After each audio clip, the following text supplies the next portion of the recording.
ലോകത്ത് അതിവേഗം വികസിച്ചുകൊണ്ടിരിക്കുന്ന നഗരങ്ങളുടെ കൂട്ടത്തിൽ ഇന്ത്യയുടെ ആധിപത്യം. ഇന്ത്യയുടെ സിലിക്കൺ വാലി എന്നറിയപ്പെടുന്ന ബംഗളൂരുവാണ് പട്ടികയിൽ ഒന്നാമതുള്ളത്. തൊട്ടുപിന്നിൽ വിയറ്റ്നാം നഗരമായ ഹോച്ചിമിൻഹാണ്. മൂന്നാം സ്ഥാനത്ത് ഡൽഹി. 2033 ആകുമ്പോഴേക്കും ഏറ്റവും വളർച്ച കൈവരിക്കാൻ സാധ്യതയുള്ള നഗരങ്ങളെ ആസ്പദമാക്കിയാണ് പഠനം. ആഗോളതലത്തിലുള്ള 230 നഗരങ്ങളെ ആസ്പദമാക്കിയായിരുന്നു പഠനം. ആഗോള സമ്പദ് വ്യവസ്ഥയിൽ ഏഷ്യൻ നഗരങ്ങളുടെ ആധിപത്യമാണ് ഇത് കാണിക്കുന്നത്.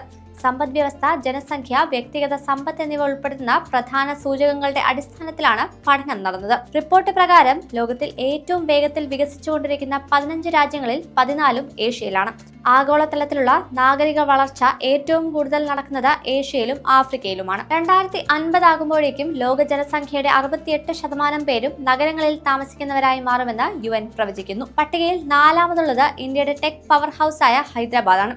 230 നഗരങ്ങളിൽ ഏറ്റവും ഉയർന്ന പ്രതിശീർഷ GDP വളർച്ചാ നിരക്കും ഹൈദരാബാദിലാണ്.